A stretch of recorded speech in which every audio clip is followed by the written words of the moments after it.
wabarakatuh.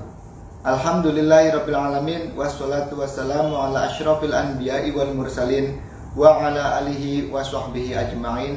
Amma ba'du. Selamat pagi anak-anak siswa-siswi kelas 2 sekecamatan Kejaksan. Bagaimana kabarnya di rumah?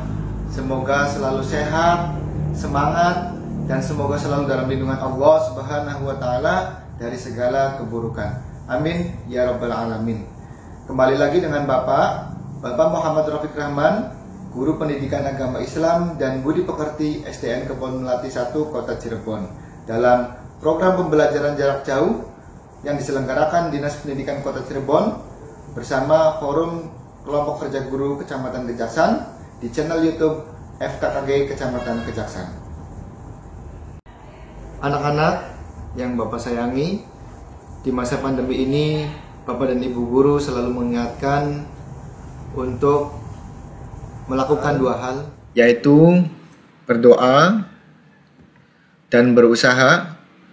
Berdoa kepada Allah Subhanahu wa taala, meminta kepadanya supaya pandemi ini segera berakhir, supaya kita segera bisa belajar tatap muka di sekolah, kemudian berusaha dengan menerapkan protokol kesehatan, di antaranya memakai masker, mencuci tangan pakai sabun, menjaga jarak minimal 1,5 sampai 2 meter, menjauhi kerumunan, dan mengurangi atau membatasi mobilitas. Artinya membatasi mobilitas itu anak-anak apabila tidak ada kepentingan yang mendesak di luar rumah, maka sebaiknya anak-anak diam saja di rumah.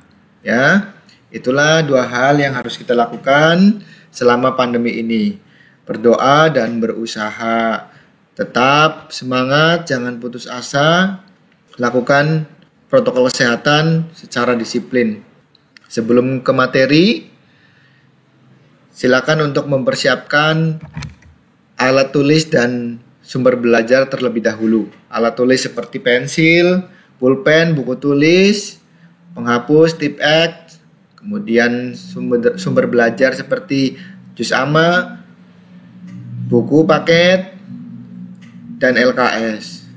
Kalau sudah siap semuanya, mari kita awali pembelajaran ini dengan membaca doa sebelum belajar dan membaca surat pendek pilihan. Ayo anak-anak, kita doa sebelum belajar bersama-sama. Doa sebelum belajar. Bismillahirrahmanirrahim. Raditu billahi rabba wa bil islami dina wa bi muhammadin nabiyya wa rasulah. Rabbi zidni ilman warzuqni fahman. Dilanjutkan dengan membaca surat pendek pilihan, yaitu surat An-Nas. Ayo kita baca surat An-Nas bersama-sama, diawali dengan bacaan ta'awudz. A'udzu billahi minasyaitonir rajim. Bismillahirrahmanirrahim.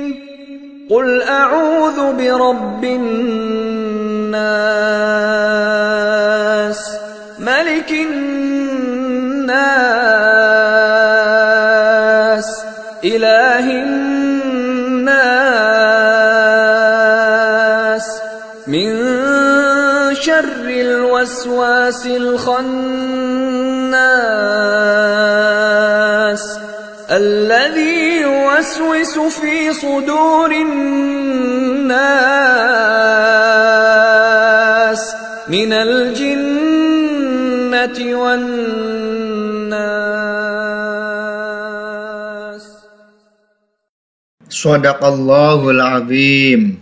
Maha benar Allah dengan segala firman-Nya. Setiap kali kita membaca Al-Quran ditutup dengan bacaan Shadaqallahul azim.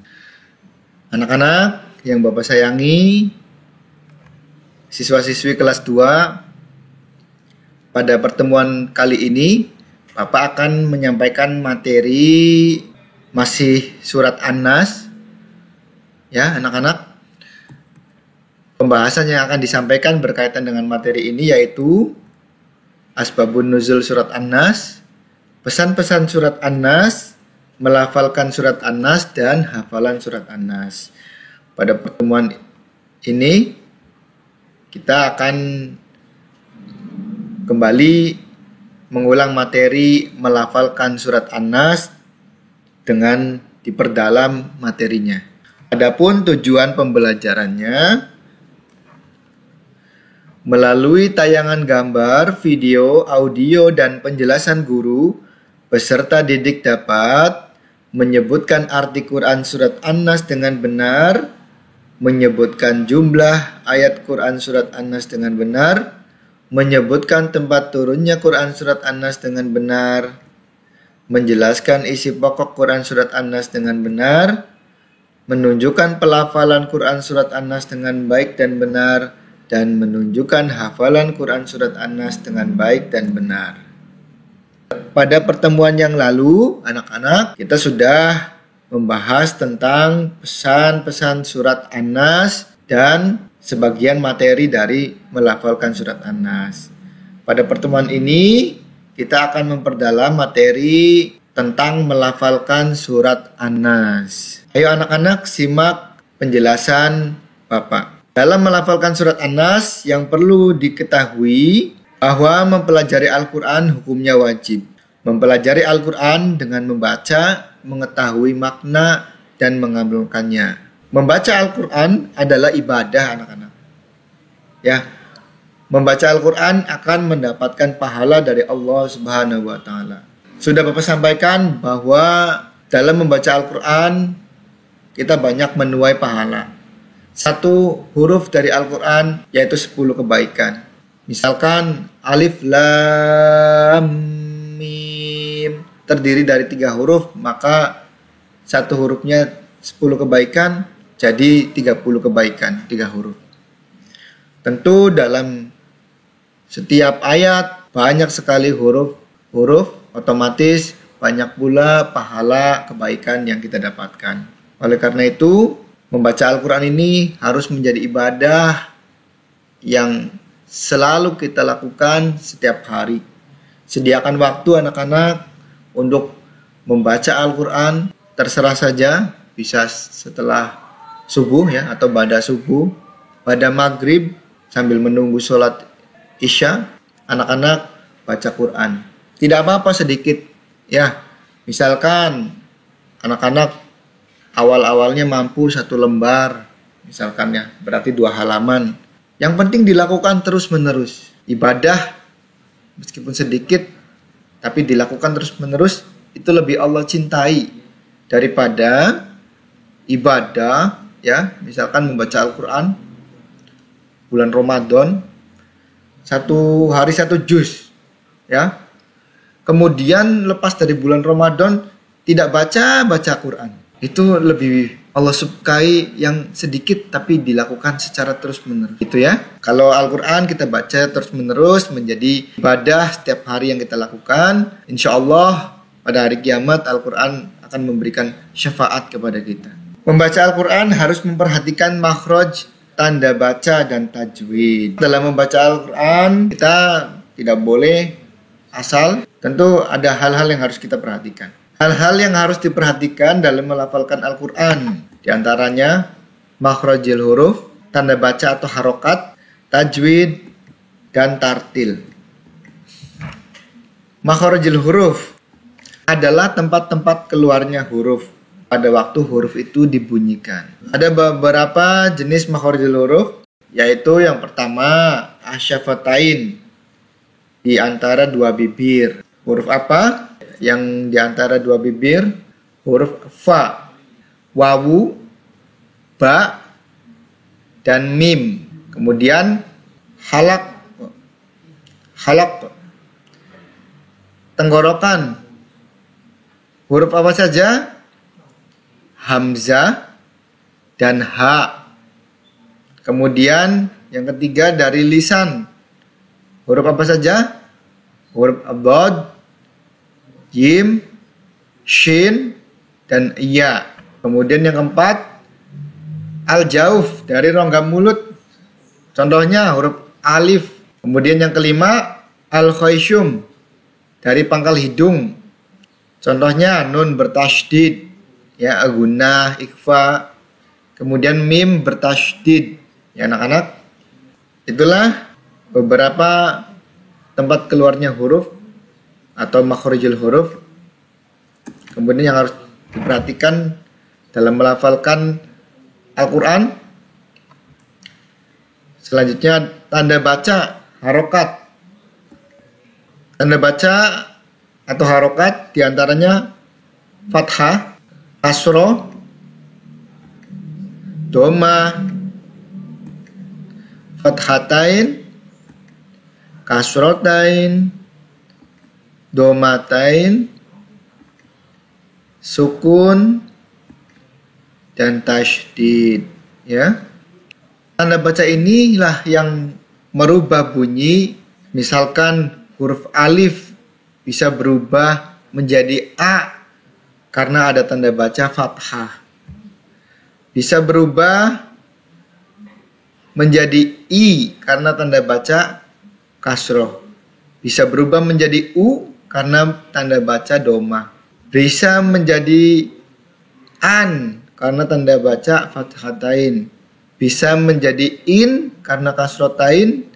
Bisa menjadi un karena domatain. Ya. Itu anak-anak tanda baca. Kemudian hal-hal yang harus diperhatikan dalam melafalkan Al-Quran. Selanjutnya tajwid. Ya. Apa itu tajwid? Tajwid adalah ilmu yang mempelajari cara membaca Al-Quran dengan baik dan benar. Selanjutnya tartil. Apa itu tartil anak-anak? Tartil adalah membaca Al-Quran secara perlahan dengan tajwid dan makhraj yang jelas dan benar. Selanjutnya lafal surah An-Nas. Sekarang mari kita belajar membaca surat An-Nas, anak-anak. Diawali dengan membaca ta'awuz dan basmalah. Jangan lupa setiap kali kita membaca Al-Quran, awali dengan membaca ta'awuz dan bacaan basmalah. Bagaimana bacaan ta'awuz itu? A'udzu billahi minasyaitonir rajim. Dan bacaan basmalah, bismillahirrahmanirrahim. Itu ya anak-anak. Kemudian kalau selesai ditutup dengan bacaan Shadaqallahul azim. Gitu ya. Anak-anak dengarkan dan perhatikan Bapak Guru dalam melafalkan surat An-Nas. Ikuti Bapak dalam melafalkan surat An-Nas per kata dan per ayat. Perhatikan makhorijul hurufnya, tanda bacanya, tajwidnya, dan dibaca secara tartil. Kita awali membaca surat An-Nas dengan bacaan ta'awuz. A'udzu billahi minasyaitonir rajim. Bismillahirrahmanirrahim. Qul a'udzu birabbin nas. Qul a'udzu birabbin nas. Di sini ada lam berharokat sukun, anak-anak. Qul, jangan dipantulkan, jangan kul, karena lam bukan huruf qalqalah. Ya, huruf qalqalah diantaranya ba, jim, dal, qaf, po. Jadi jangan dipantulkan, dibaca qul. A'udzu.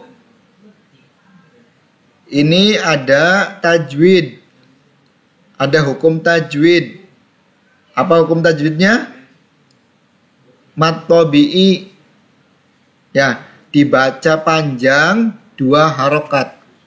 A'udzu birabbin nas. Ba berharokat tasydid. Ditekan ya anak-anak. Birabbin nas. Begitu juga dengan nun berharokat tasydid, ditekan. Birabbin nas. Qul a'udzu birabbin nas, malikin nas. Nun berharokat tasydid, ditekan ya. Kemudian di sini ada alif ya. Alif berharokat sukun. Kalau alif berharokat sukun, anak-anak ini nggak perlu ada simbol sukunnya atau lambang sukunnya ya. Panjang 2 harokat. Malikin nas. Ayat ketiga, ilahin nas. Ilahin nas. Lam ya, dibaca panjang 2 harokat. Nun dibaca panjang 2 harokat. Ilahin nas. Min syarril waswasil khannas. Min syarril waswasil khannas. Nah, ini ada ikhfa, hukum tajwidnya ikhfa anak-anak, dibaca dengung. Ming, dibaca dengung 2 harokat. Ming. Ro berharokat tasydid, ditekan. Syarril wa berhadapan dengan alif sukun, maka dipanjangkan 2 harokat. Syarril waswasil khannas. Nun bertasydid, ditekan, berhadapan dengan alif sukun, dibaca panjang 2 harokat. Sil khannas. Min syarril waswasil khannas. Alladzi yuwaswisu fi sudurin nas. Alladzi yuwaswisu fi sudurin nas. Lam berharokat tasydid, ditekan. Alladzi. Dal berhadapan dengan ya sukun ya, maka dibaca panjang 2 harokat. Ini mad tabi'i. Yuwaswisu fi, huruf fa berhadapan dengan ya sukun, mad tabi'i, dibaca 2 harokat. Sudu, dal berharokat dhamma berhadapan dengan wawu sukun, mad tabi'i, dibaca 2 harokat, panjang 2 harokat. Rinnas, nun berharokat tasydid dan berhadapan dengan alif sukun, ditekan dan dibaca panjang 2 harokat. Sudurinnas. Alladzi yuwaswisu fi sudurinnas. Minal jinnati wan nas. Minal jinnati wan nas. Ada hukum tajwid di sini. Alif lam qamariyah. Minal jinnati, nun bertasydid, ditekan. Jinnati wan nas. Ini ada hukum tajwid. Alif lam syamsiyah dan nun berharokat tasydid berhadapan dengan alif sukun, ditekan dan dibaca panjang 2 harokat. Wan nas. Minal jinnati wan nas. A'udzu billahi minasy syaithanir rajim. Bismillahirrahmanirrahim. Qul a'udzu birabbin nas, malikin nas, ilahin nas, min syarril waswasil khannas, alladzi yuwaswisu fi sudurin nas, minal jinnati wan nas. Shadaqallahul azim. Nah, anak-anak dilancarkan kembali ya di rumah, dipelajari bacaannya supaya lebih baik. Baik anak-anak, adapun kesimpulan dari pertemuan ini ya, yaitu ada 2 poin. Poin pertama, mempelajari Al-Quran hukumnya wajib. Mempelajari Al-Quran dengan membaca, mengetahui makna, dan mengamalkannya. Membaca Al-Quran adalah ibadah. Membaca Al-Quran akan mendapatkan pahala dari Allah Subhanahu wa Ta'ala. Hal-hal yang harus diperhatikan dalam membaca Al-Quran antara lain makhorijul huruf atau tempat-tempat keluarnya huruf, tanda baca atau harokat, tajwid, dan dibaca secara tartil. Selanjutnya ada evaluasi. Ini menguji seberapa anak-anak memahami materi yang telah Bapak sampaikan. Jawablah pertanyaan-pertanyaan berikut dengan benar. Nomor 1, apa saja yang harus diperhatikan saat membaca Al-Quran? Apa saja? Makhorijul huruf, tanda baca, tajwid, dan dibaca secara tartil. Nomor 2, ilmu yang mempelajari cara membaca Al-Quran adalah ilmu tajwid. Nomor 3, pada lafal ilahin nas, huruf lam dan nun dibaca apa? Titik-titik 2 harokat, dibaca panjang 2 harokat. Pada lafal ilahin nas, huruf lam dan nun dibaca panjang 2 harokat. Baik anak-anak, selesai sudah pertemuan kita kali ini. Mari kita tutup pembelajaran ini dengan membaca doa sesudah belajar. Bismillahirrahmanirrahim. Allahumma arinal haqqa haqqa warzuqna ittiba'ah wa arinal batila batila warzuqna ijtinabah. Ya Allah, tunjukkanlah kepada kami kebenaran sehingga kami dapat mengikutinya, dan tunjukkanlah kepada kami kejelekan sehingga kami dapat menjauhinya. Amin ya rabbal alamin. Anak-anak yang Bapak sayangi, demikianlah pertemuan kita pada hari ini. Semoga ada manfaatnya. Allah memberikan keberkahan, kebaikan pada pertemuan kita. Mohon maaf apabila ada kata-kata yang salah dari Bapak. Terima kasih sudah menyimak video pembelajaran ini. Billahi taufik wal hidayah. Wassalamualaikum warahmatullahi wabarakatuh.